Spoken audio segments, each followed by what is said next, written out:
I want to thank our sponsor, Planet Ford. Planet Ford has always been a proud supporter of law enforcement in the community, providing customer service and fleet management, sales, and service. If you're looking for that personal quality service, contact Planet Ford in Spring or online at planetford.com.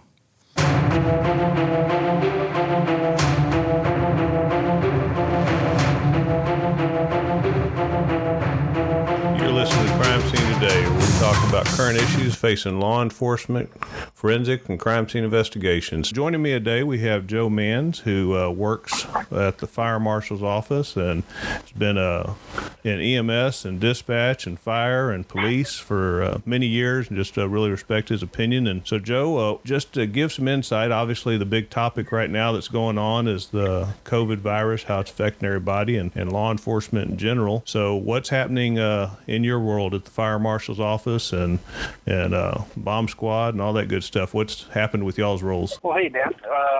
So with us, with the Fire Marshal's office, Montgomery County Fire Marshal's office, we have two separate divisions. We've got an investigation division and we have an inspection division. The investigation is the fire investigations. We're considered after the fire, where the inspections division is before the fire.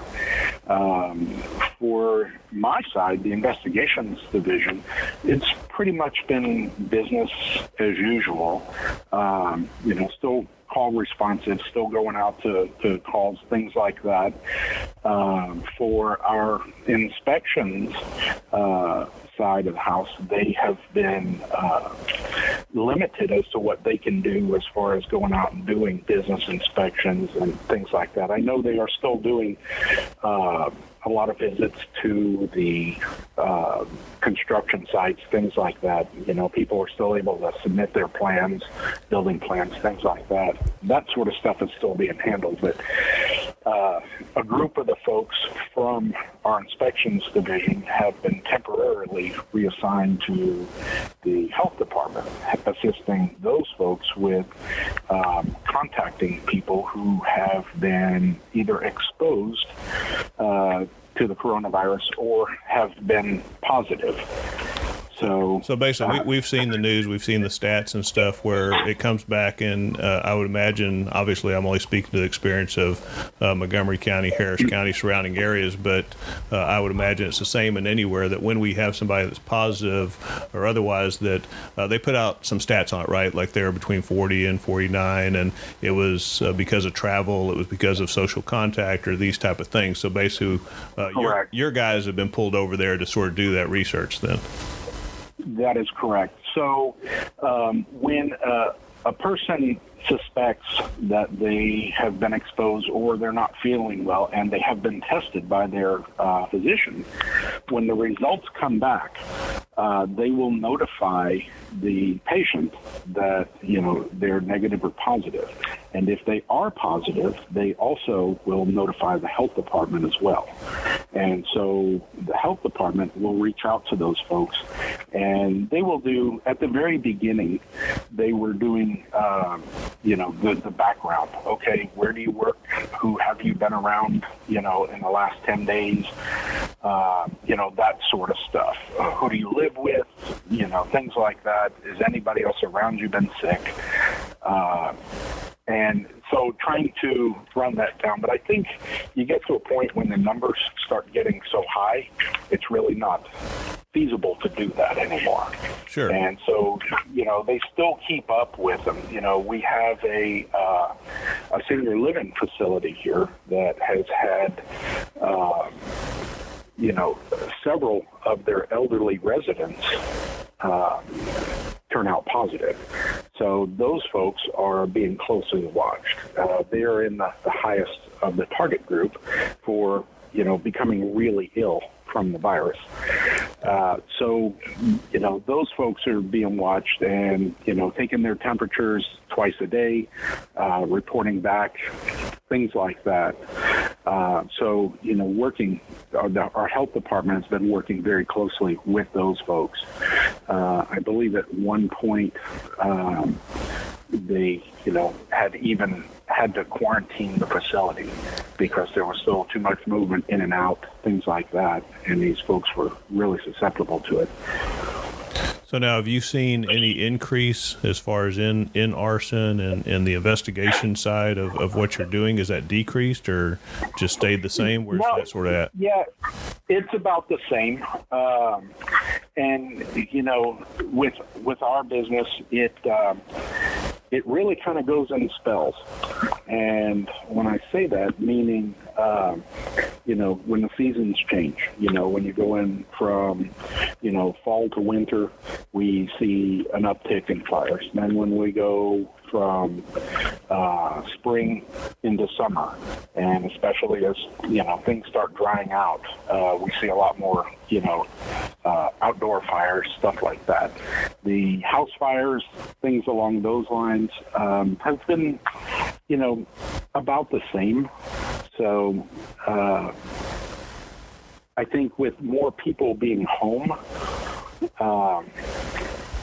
the chances of, the really big fires taking off have subsided a little bit. Somebody's there, somebody's watching it, catching it while it's still early, kind of thing. So we've still running the arson calls. We're still making arrests, and working with the prosecutor on the type of case. We had a guy get mad at his car, set it on fire in a church parking lot. His car broke down, and he just decided he was going to be angry. Did that solve his anger? Was he not angry after the car was gone? Well, when we were going, I think actually the fire did him a favor. But it was a legitimate, felony arson charge on the vehicle because it happened on property belonging to another. Right. It wasn't it was a coincidence that the spot he just happened to break down at was a church, but it was nothing directed at the church. Right. Anything like that. But, so we still write the case, still submit the case, and when things start settling down, the warrant will be out there, and you pick them up on the warrant, go through the system that way. So, now that's just brings up a question. It's sort of interesting. So, now there was no lien on the car. He owns his car. What I'm getting at is obviously if you own your own car and you would like to burn your own car on your property and you're not claiming insurance, and I guess that fire does not go outside and damage other people's stuff, that in and of itself is not against the law. Correct. As long as no public safety people were injured or anything like that, and you can burn your stuff all you'd like, I guess. But there's still things out there. The TCEQ, the Texas Commission on Environmental Quality, they have problems when you do that sort of stuff. So, but that's their realm. They're the regulatory people on that. Usually we don't ever have, interactions with them unless it's something, like continuous nuisance burning, people burning garbage, things like that. And that's where, they're the enforcement. Or, several years ago, we had a big problem with landscapers. They would go out into the neighborhoods. They would trim the trees. They would cut down trees. They would load all of that stuff up in their landscaping trailer and take it back to their own property and then burn it off. Well, that's against the law. That actually falls under illegal dumping. And, you get neighbors that call because, somebody's continually burning. And so, we have to go out there and make the contact with them. And, we'll pass that information on, But if they're burning like household garbage, things like that, we can cite them. We can write them a ticket for, household refuge in Montgomery County is, a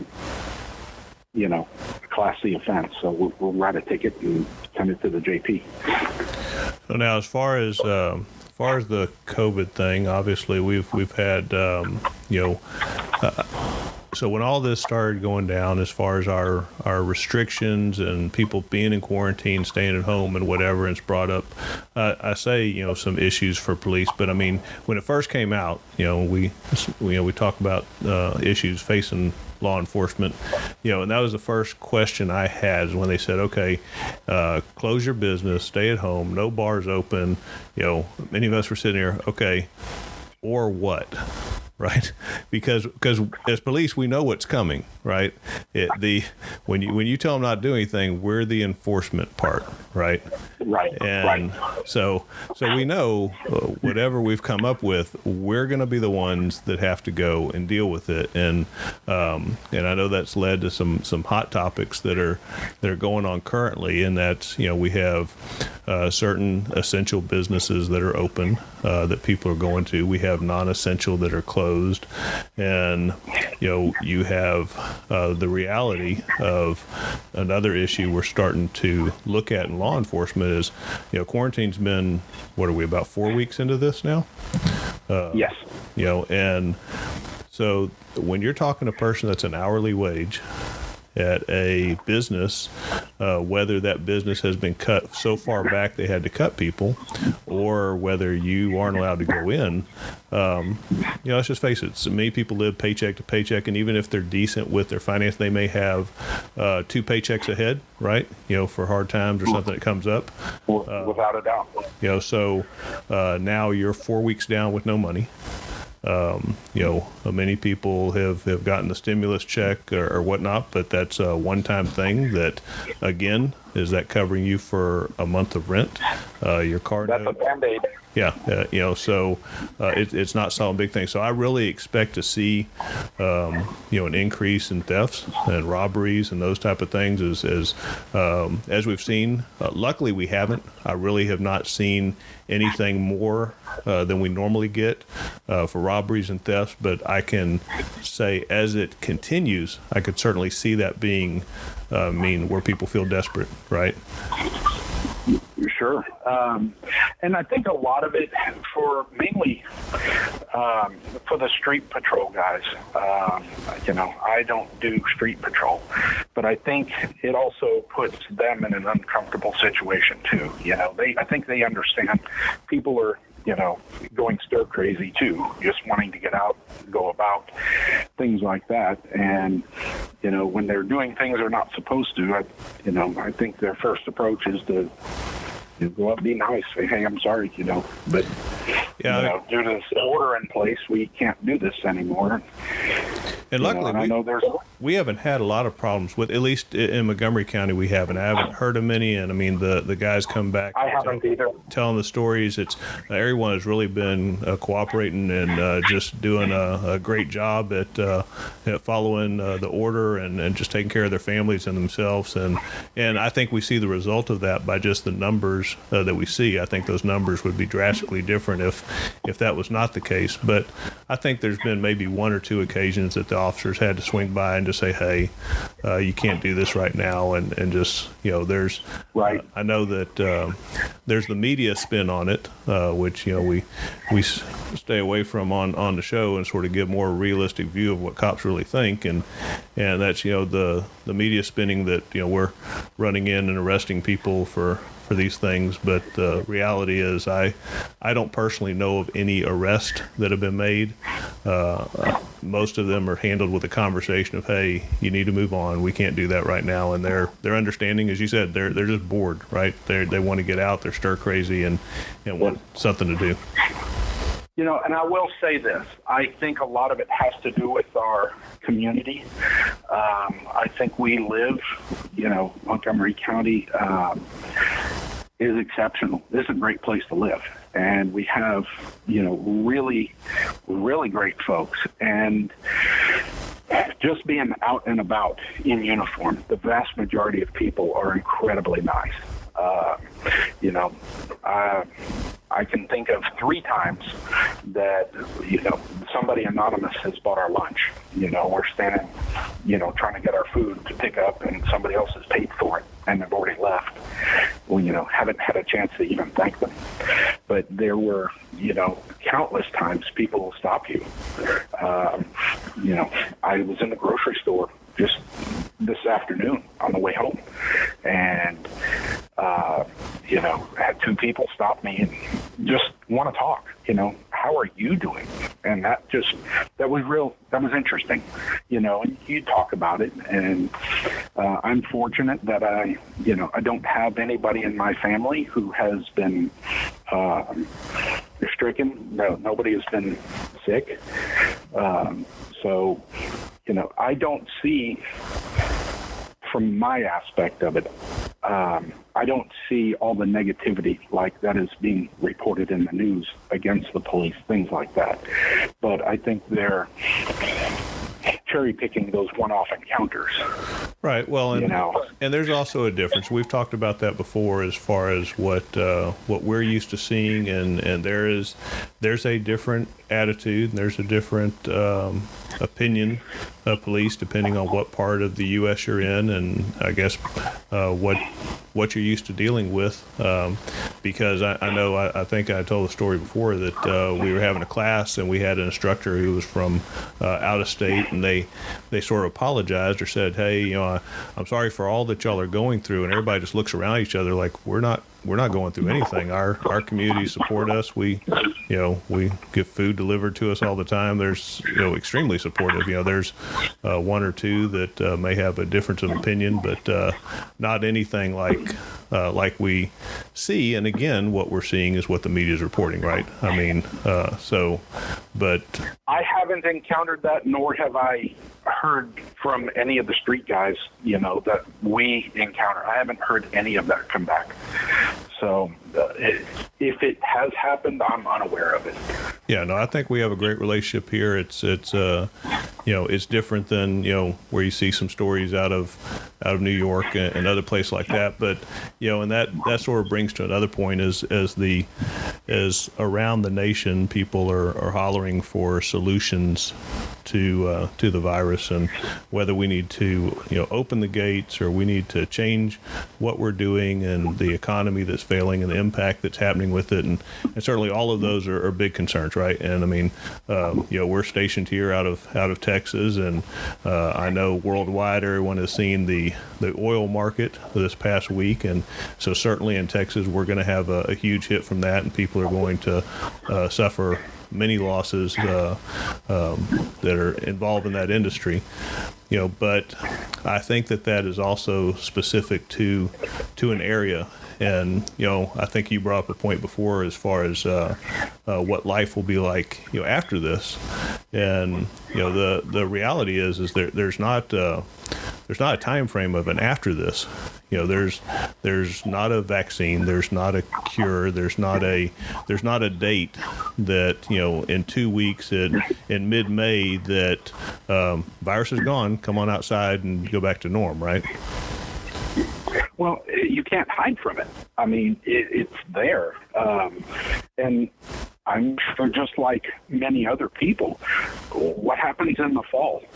If the data, if the information that we know currently about this virus is accurate, the tends to die off and be less prevalent in the warmer climates. They're rapidly approaching that now. So what happens in, September, October, when it starts breaking and it starts coming back, typical flu season, do you... Right. Do we go back? Do we go back into shutdown? Do we do the whole thing again? Is it, and again, you talk about the warm climate and it dying off. Well, does it completely die off? Right. Is it truly gone? But I think that at the end of this, there's going to be a change in the way that we do some things. Maybe wearing a mask and gloves, or sanitizing, or washing your hands, and all the many things that you can just do to protect yourself at times, I think, may become sort of the norm for a little while, even though as we go back to our jobs and work and do our normal things. I think a lot of that stuff we learned in kindergarten, didn't we?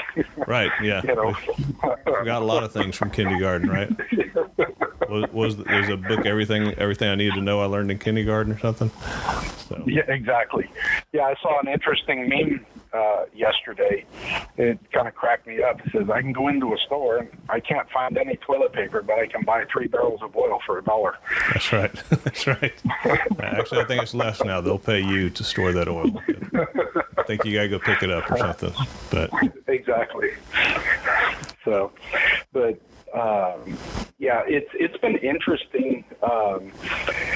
You know, everybody I've spoken to, I mean, nothing like this has ever happened in the history of our country. And I think a lot of it has to do with, you know, the culture of your community, how people weather it, how people go through it, things like that. You know, it's hard when looking for information and you're looking for news, you know, who to believe, who's right, who's not right. Right. Who's not pushing an agenda, right? Exactly. Well, you know, and I think in our day and time, news is now a commodity. It's a product. Oh, by all means. I'd even heard somebody say that news is now becoming, you know, a pastime. You know, it used to be sports and, you know, people getting in on that, but now it's just politics everywhere you turn. And, you know, we all have our own beliefs, and, you know, I think honestly, just, you know, if you have a difference, sit down and talk with somebody. You know, have that open discussion. You know, attack the subject, not the person. Well, I think that, and that's a great point. But I think the other point to that also is just because someone says it, go find some other sources, right? I mean, without a doubt, you see so many people that they tune into one source, they say it, they believe it, that's it, or whatever, and you know, go find your other source. You know, it's so funny when someone will say something, you know, I believe this because of this. Okay, well, where's your source? Where'd you get that from? Right. Right. You know, well, someone says, and you know, when I see a lot of that stuff, you know, I get online just like everybody else, and I see stuff. And, you know, when you start looking at people, I don't do social media personally, but I do have a Twitter account, you know, I follow the Astros, things like that. And a lot of stuff comes up into my feed where, you know, people are just seething mad over a comment. Oh, yeah. And I was like, well, how do you know that's true? You know, you're taking somebody else's, you're getting mad for somebody else. You don't even know if it's true or not. You know, well, here's something that I learned just recently, a past year or so, and I think it's a change in the media, but it really brings to light what we're sort of dealing with. And that currently there are some reporters that are hired, and they do not receive a paycheck.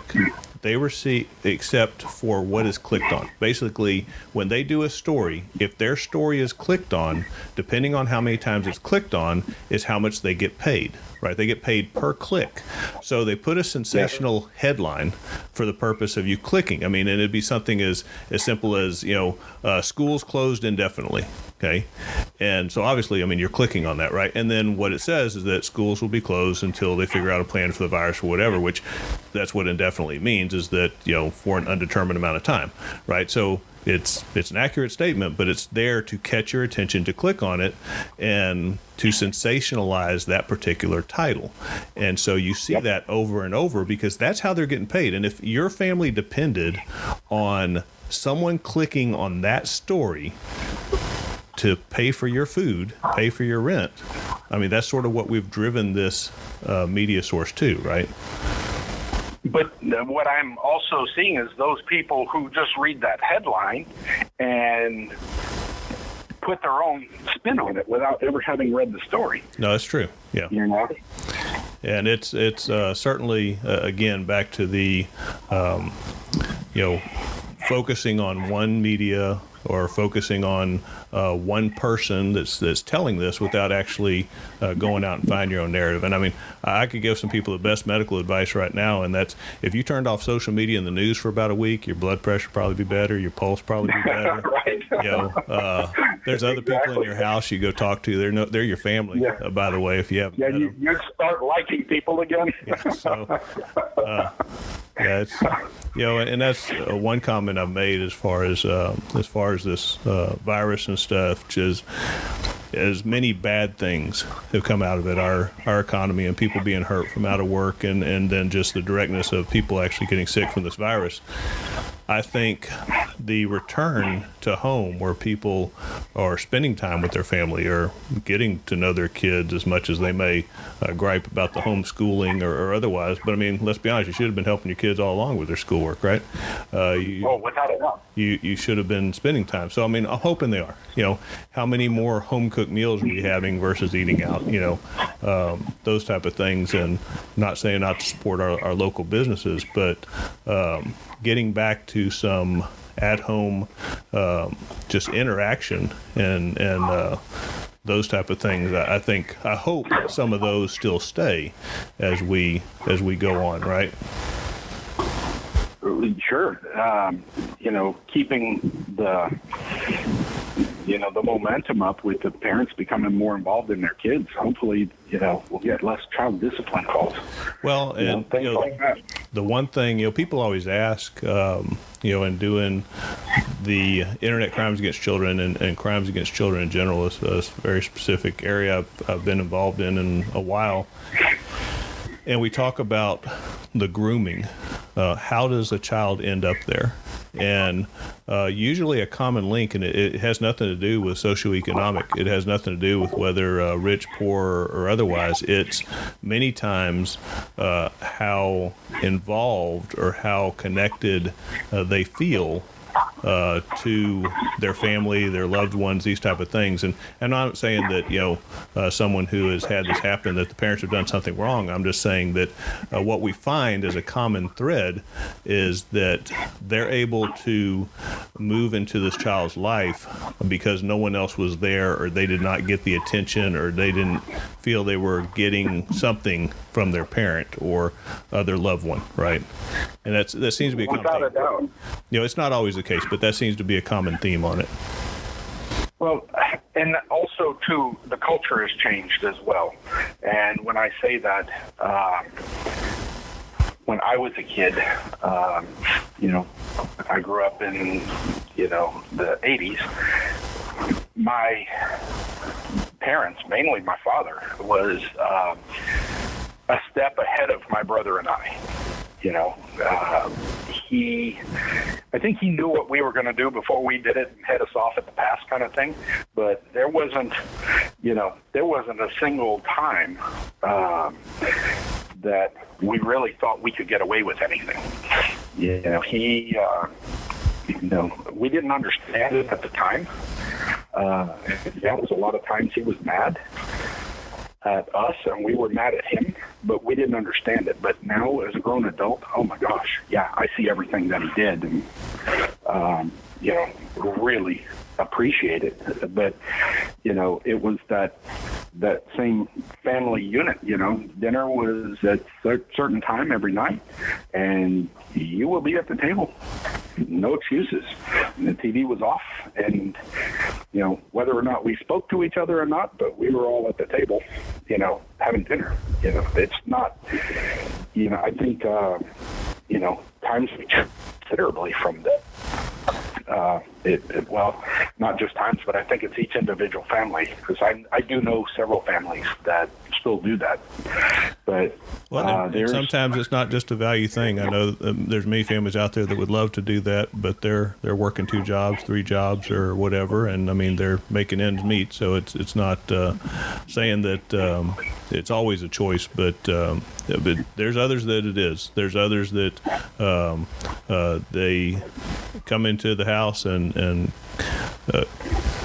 don't actually interact. Everybody's on their phone or iPad or computer or otherwise, and everyone's just snacking, eating when they can, and do not have that purposeful time to have a conversation.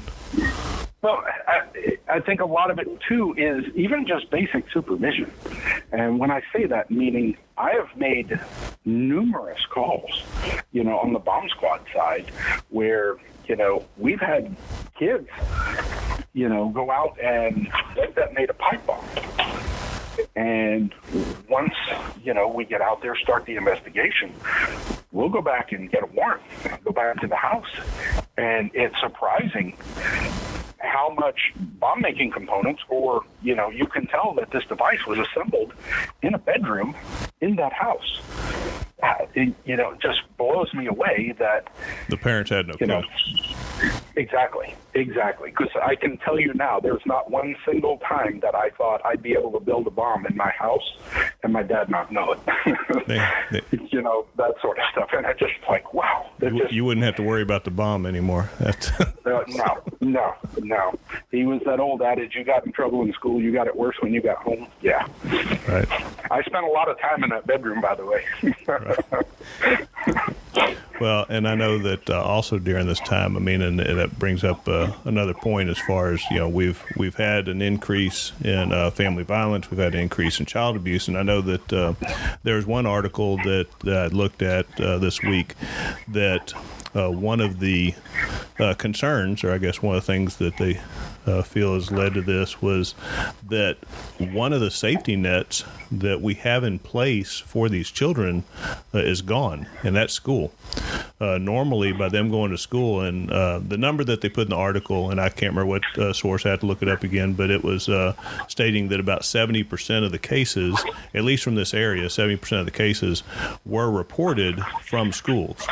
So think about that we're possibly missing 70% of child abuse cases because currently they're not in school, and that's a time that either one, they feel comfortable to talk to a counselor, they may see an injury that they question, or they have formed that relationship with the student. The student feels comfortable enough to talk to the teacher. So, one of the big and huge disadvantage for our children right now is they're not in school.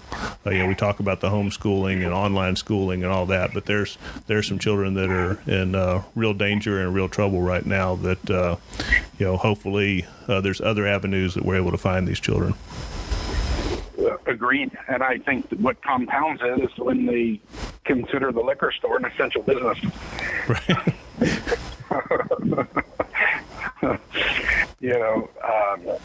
Like I said, I don't, about the only time I hear things of that nature are when, it's brought up in the news, not being, the street patrol guy. I don't see it day to day, but I also feel as though, the schools should know who those target kids are, and at least have some sort of system in place to check on those kids and be able to, just see how they're doing, well-being. One of my coworkers, his wife works for the Children's Safe Harbor, and they have been... For those that don't know, that's our Child Advocacy Center in Montgomery County. Yes, and so they were trying to find webcams. Oh, they're gone. They could, so that they could do... Yeah, you can't find a webcam anywhere. And they were looking to do that so they could do their face-to-face visits via, webcam. And that's been a real struggle. Yeah, no, I think they were the third thing to go. It was Lysol, toilet paper, and then webcams. I'm not positive why in that order, but that was the order for hoarding. So, yeah, with every Zoom meeting that's out there now, the webcams were gone. I had pulled up Best Buy the other day, and they're sold out of everything. And on top of that, if you wanted to buy it from a third party or a non-reputable, as I would call them, besides Best Buy, Amazon, anybody outside of the norm, they were like $400 a piece for a $60 webcam. Yeah, you're going to get gouged on eBay, but there's somebody out there with $400, so right. It's a 50-50 chance that somebody will buy it or not. But I haven't had to do any type of video conferencing or anything like that as of yet. But, I also have my computers, laptops have Got the webcam built in. Yeah. But that was it was interesting, trying to find, they were asking anybody if they knew anyone that had access to a webcam, and I just thought, wow, I didn't even think of that. So but, do we know if they've found them yet? Have they gotten their supply that they needed? I haven't heard yet. I can check on that, but no, I do not know if they got them or not. Well, certainly, quick shout out if anybody has some webcams they want to give to our Child Advocacy Center in Conroe, Texas. Just pull up Safe Harbor, Conroe, Texas, online, and there's places to donate. Volunteers, give them a call, and they would love to have you donate those if you have a couple extra lying around. I'm sure that they'd be beneficial. So, absolutely. Yeah, it's things that we don't think about, such as the webcams and the Zoom meetings and all things. I know that most of the kids have gone online with their learning, and I know that a lot of the schools were handing out laptops, Chromebooks, those type of things that they have the webcams and stuff built in, but those still were on a first come, first served basis. I mean, at no point do I think any school ever budgeted or scheduled for every student come pick up a laptop, right? So I'm not sure what you do when you have the student that doesn't have them. Again, love for our community. I think everybody worked it out real well, and people that had access to any other way of doing it didn't go get one, so the people who needed it could get those. Well, and now that school is canceled through the remainder of the school year, getting that equipment back to the schools. Well, it's not really canceled. It's you're not going to a physical building, but correct. They're still getting assignments and they're still doing that. So now, to your point, I don't know what happens at the end of May. I think that was the normal deadline for school.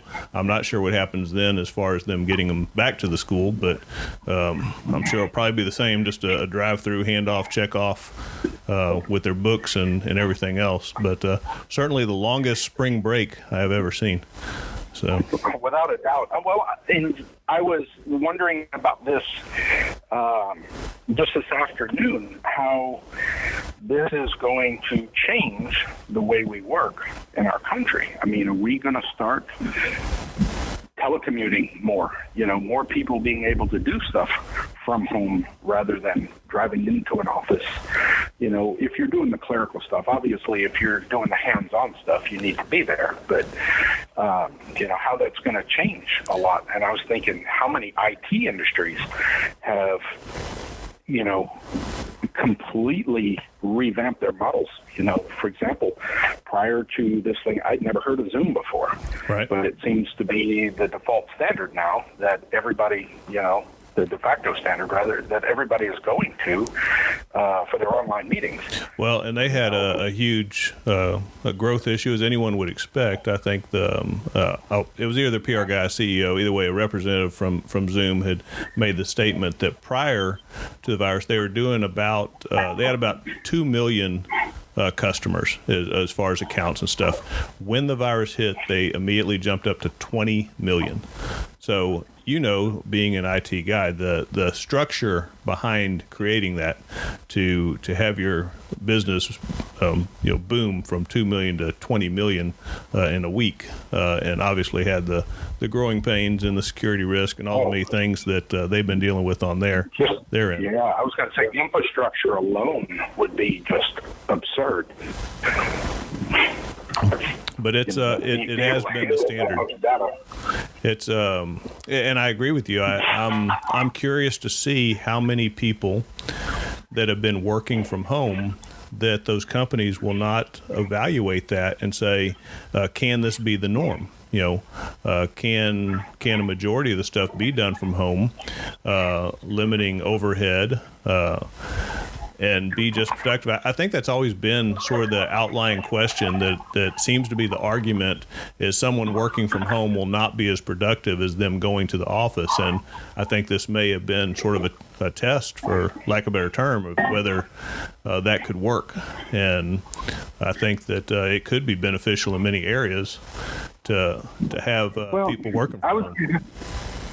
I've done the work from home thing prior to my law enforcement, and I worked as a program account manager for the 911 program and doing 911 database, and I did work from home. And I'll be honest, it's overrated. You typically find yourself working, 10, 12-hour days. And the highlight of your day is to get up and go check your mail, stuff like that. From my understanding, the people who do that, have done it for years. Their secret is to get up, take a shower, shave, get dressed, just like you're going into the office. Yeah, so that you make a regular schedule. Right. Yeah. So you don't end up being that guy, But I did have that discussion, with my former boss. And I asked him, I said, how do you do this? I said, I'm going crazy. And he's like, oh my gosh. He goes, no. If you need to go to the store, go to the store. If you need to go to lunch, you get out and go to lunch. Just have your cell phone with you, because I thought, well, work from home meant I needed to be. Right. No, there's some benefit if you work it correctly, meaning like you said, and I think it's still important. I mean, if you were at work, would you get up every other hour to go walk around for 15 minutes, go take your break, go do something, Exactly. You need to do that, right? If you're, you go to lunch, whether it's you leave for lunch, whether you cook lunch, if you brought your lunch, you go to your break room, which may look very much like your kitchen table, but whatever you normally do, go take that break. But I agree. I think depending on a person's work ethic, it could really drag them into working more hours and doing more than they normally would at work. Yeah, I got to the point to where I was dreading conference calls because we would spend hours on conference calls when I think it could have been handled in an email. But really, is that much different than the bosses calling a meeting that really didn't need to be a meeting, right? I mean, I think that's we had a meeting to possibly schedule another future meeting about something we're going to do. I don't care whether it's law enforcement, business. I think that happens everywhere. So yeah. I guess the only difference with a conference call is you could sort of roll your eyes and no one's really paying attention to that.